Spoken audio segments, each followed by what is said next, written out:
আসসালামু আলাইকুম প্রিয় দর্শক, শেখ হাসিনা তার স্বরাষ্ট্রমন্ত্রী তৎকালীন স্বরাষ্ট্রমন্ত্রী আসাদুজ্জামান খান কামাল এদের মৃত্যুদণ্ডাদেশ হওয়ার পর মানে 24-এর যে গণ অভ্যুত্থান, সেই গণ অভ্যুত্থানে যে গণহত্যা, নির্বিচারে হত্যা এবং নির্বিচারে গুলি করা যে ঘটনাগুলি ঘটেছিল, তার প্রেক্ষিতে যে বিচার হয়েছিল আন্তর্জাতিক অপরাধ ট্রাইব্যুনালে, সেই ট্রাইব্যুনালে গতকালকে যে রায় হয়েছিল, যে রায়ে শেখ হাসিনাকে মৃত্যুদণ্ড দেওয়া হয়েছিল, আসাদুজ্জামান খান কামালকেও মৃত্যুদণ্ড দেওয়া হয়েছিল, সেটা নিয়ে আমরা কালকে একটা আলোচনা করেছিলাম এবং সেখানে আমরা বলেছিলাম যে বিভিন্ন আন্তর্জাতিক মিডিয়া এটাকে কীভাবে মূল্যায়ন করছে, কীভাবে প্রকাশ করছে। আজকে আমরা এটা নিয়ে একটু বিভিন্ন মানবাধিকার সংস্থাগুলো, ইন্টারন্যাশনাল মানবাধিকার সংস্থাগুলো, তারা এটাকে কীভাবে দেখছে সেটাকে একটু নিয়ে আলোচনা করতে চাই। এটা এই কারণে করতে চাই যে এই সরকার যে সরকারি কাজটা করেছে, যে অন্তর্বর্তীকালীন সরকার, তারাই তো উদ্যোগ নিয়ে করেছে, তো তারা তো প্রশংসা করবেই এবং এই সরকারের যারা সাপোর্টার আছে দেশে, তারাও সেটাকে প্রশংসা করবে। কিন্তু আন্তর্জাতিকভাবে যারা বাইরে থেকে দেখছে, তারা এটাকে কীভাবে মূল্যায়ন করছে সেটাও কিন্তু আমাদের জন্য জরুরি। কারণ আমরা জানি একটা সরকার কখনো একা একা পৃথিবীতে বাস করতে পারবে না, তাদেরকে সবাইকে নিয়েই চলতে হবে, সকলের মতামতকে তার বিবেচনায় নিতে হবে। বিভিন্ন আন্তর্জাতিক সংস্থা যেগুলো আছে, মানবাধিকার সংস্থা, এই সংস্থাগুলো আমরা দেখেছি যে শেখ হাসিনা যখন ক্ষমতায় ছিলেন তখন তাদের বিভিন্ন কর্মকাণ্ডে তারা সমালোচনা করতো এবং যখন সমালোচনা করতো তখন সরকারের পক্ষ থেকে বলা হতো যে এই প্রতিষ্ঠানগুলো আসলে বিরোধী দলের হয়ে ওকালতি করছে। কেউ কেউ এমনও বলতো যে বিএনপি জামাতের টাকা খেয়ে তারা এই কাজগুলি করছে, এই সমস্ত বিবৃতি দিচ্ছে। তো এখন তো সেরকম বলার কিছু নেই, এখন তো বিএনপি জামাত তো আর টাকা দেওয়ার কোনো প্রশ্ন ওঠে না, আওয়ামী লীগ তো দেশের বাইরে আছে। এখন এই সরকার কি বলবে? আমরা সবসময় দেখি সরকারে যখন কেউ সমালোচনা করে, সরকারও সেটা এমন এমন সব যুক্তি দেয় যে যুক্তি শুনলে সাধারণ মানুষ একটু কৌতুক অনুভব করে। তো এই সরকার এখনো কিছু বলছে না, এখন আমরা পাইনি, কারণ মাত্র তারা আজকেই তাদের আমরা কিছু রিয়াকশন পেলাম। আমরা সেই রিয়াকশনগুলো নিয়ে একটা কথা বলবো। পাশাপাশি এই যে আন্তর্জাতিক অপরাধ ট্রাইব্যুনাল যে বিচারটাগুলো, সেই বিচারেরও একটা মৌলিক বিষয় নিয়ে আমি একটু কথা বলতে চাই। আমি শুরুতে একটা কথা বলে রাখি, আমি কিন্তু শেখ হাসিনার কৃত অপরাধকে ছোট করে দেখানোর চেষ্টা করছি না। আমি শেখ হাসিনার অপরাধের জন্য ওনার এবং ওনার সরকারে যারা দায়িত্বপ্রাপ্ত ছিল তাদের বিচার না হোক এটাও বলছি না। আমি অবশ্যই তাদের একটা দৃষ্টান্তমূলক বিচার চাই, কিন্তু পাশাপাশি আমি এটাও চাই যে এমন একটা বিচার হোক যে বিচার নিয়ে যেন পরবর্তী সময়ে কোনো ধরনের প্রশ্ন না ওঠে, এটাও আমি চাই।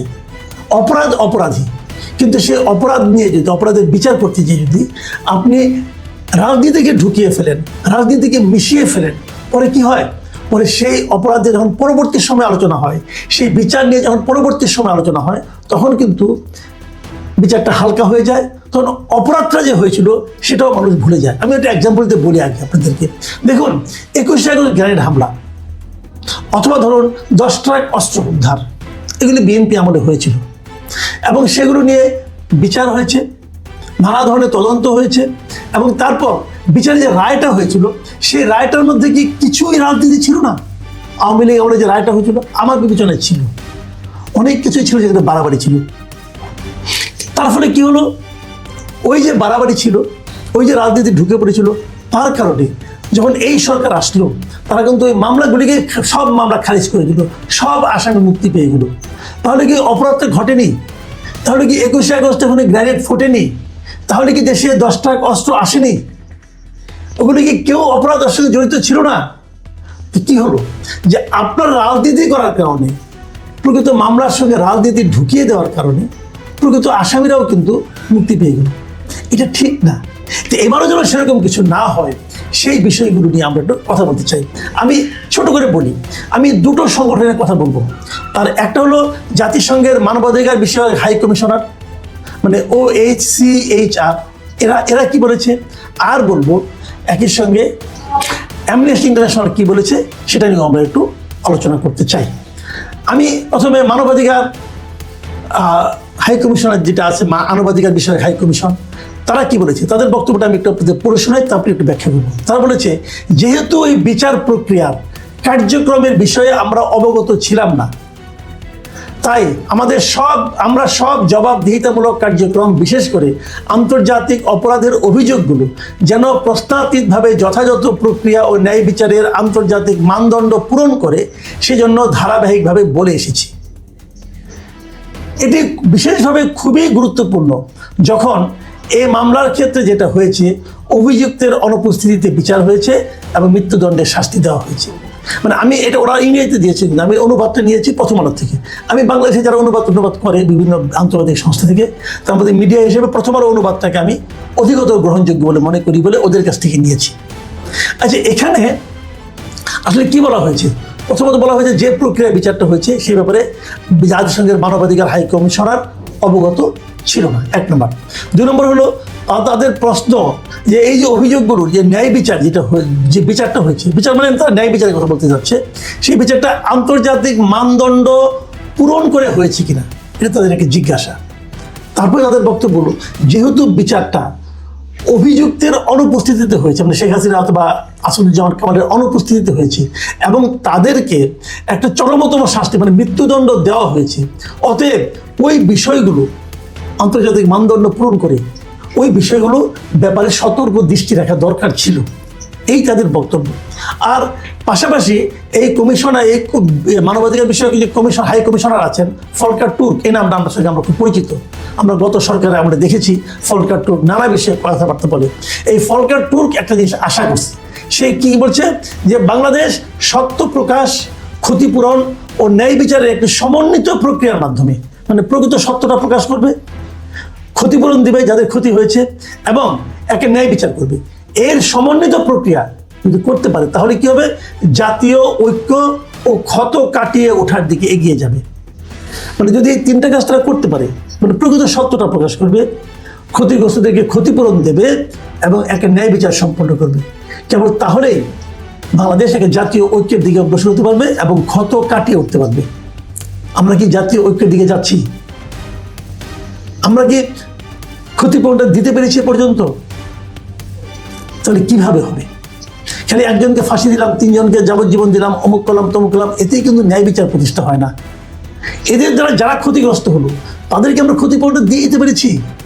2 দিন পর তাদের তো মিছিল করতে দেখি আমরা, আবার ওখানে অন্য লোককে ঢুকে পড়তে দেখি আমরা, এটাও তো দেখি। কাজেই সেগুলিও কিন্তু বড় প্রশ্ন। আর জাতীয় ঐক্যটা যে কত জরুরি এটা কিন্তু ফলকার টুর্কের এই কথাতেই বোঝা যাচ্ছে। আমরা কি জাতিকে ঐক্যবদ্ধ করতে পারছি নাকি আরো বেশি বিভক্ত করে ফেলছি? এগুলো কিন্তু আমাদেরকে মাথায় রাখতে হবে। আমি অ্যামনেস্টি ইন্টারন্যাশনাল যে বিবৃতিটা দিয়েছে সেটা আরেকটু অ্যাগ্রেসিভ বলে আমার কাছে মনে হয়েছে।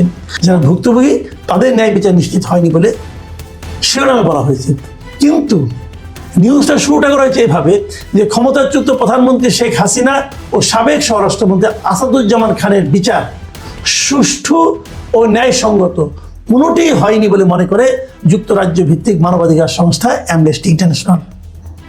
মানে তারা মনে করে যে এই বিচারটাই সুষ্ঠু হয়নি এবং ন্যায়সঙ্গত হয়নি, এই দুটোর পুরোটাই হয়নি। তাহলে এই বিচারটা কি বিচার হলো? দেখুন, এই প্রশ্নটা কিন্তু আমার না। হয়তো ভাববেন যে তুমি তো ভাই একটা দল করো, অথবা তুমি তো একটা পক্ষ নিচ্ছ, অথবা তুমি তো সরকারের বিরোধিতা করো, সরকার যা করে সেটাই তোমার বিরোধিতা করো। কাজে আমার বাদ দেন, আমি বলছি না। এটা কিন্তু অ্যামনেস্টি ইন্টারন্যাশনাল বলেছে এবং অ্যামনেস্টি ইন্টারন্যাশনালের বিভিন্ন বিবৃতিকে কিন্তু আমরা ইউনিসেফের পক্ষে যখন বিবৃতি আসতো, যখন বিএনপির পক্ষে বিবৃতি আসতো, যখন জামাতের পক্ষে বিবৃতি আসতো, তখন কিন্তু আমরা শেখ হাসিনা গভর্নমেন্টকে সমালোচনা করতাম যে অ্যামনেস্টি ইন্টারন্যাশনাল শেখ হাসিনা আমরা সঠিক বিবৃতি দিত, আর এখন বেঠিক দেয় তা তো বলা যাবে না, তা বলা ঠিকও হবে না। তো কিন্তু তারা কিন্তু বলছে যে বিচারটা সুষ্ঠু হয়নি, ন্যায়সঙ্গত হয়নি। কেন হয়নি? তারা অনেকগুলো কথা কিন্তু বলেছে। তারা বলেছে যে এই সময় যে গত বছরে আন্দোলনের সময় যে গুরুতর মানবাধিকার লঙ্ঘন হয়েছে, যে অপরাধের অভিযোগ ছিল যেগুলো, এই জন্য যারা ব্যক্তিগতভাবে দায়ী তাদের বিরুদ্ধে সুষ্ঠু বিচার প্রক্রিয়ায় তদন্ত ও বিচার কাজ হতে হবে, কিন্তু এই বিচার ও সাজা কোনোটাই সুষ্ঠু ও ন্যায়সঙ্গত হয়নি। তারপরে তারা বিচার প্রক্রিয়ায় নিয়েই কিন্তু আপত্তি করছেন। এবং তারা এটাও বলছেন যে এই মামলার বিচার যে আদালতে পরিচালিত হয়েছে সেই আদালতের স্বাধীনতার ঘাটতি ও অন্যায্য বিচার কার্যক্রমের জন্য এই অ্যামনেস্টি ইন্টারন্যাশনাল দীর্ঘদিন ধরে সমালোচনা করে আসছে। মানে এই আইসিটি এই যে ট্রাইব্যুনাল, এই ট্রাইব্যুনালের মানে আপনার বিচার কার্যক্রম নিয়ে অ্যামনেস্টি অনেক আগের থেকে প্রতিবাদ করে আসছে, এটা ভালো হয়নি। এই ট্রাইব্যুনালে কিন্তু আবার সে যুদ্ধ অপরাধীদের বিচার হয়েছিল, তখন অ্যামনেস্টি বলেছিল এই বিচারটা ঠিক হচ্ছে না। এখনও সেই একই কথা বলবো আমাদের। এবং তাদের যে বিবৃতিটা, তাদের বিবৃতির মূল যে পয়েন্টটা, সেটা হলো যে আসামিদের অনুপস্থিতিতে এই বিচারের কার্যক্রম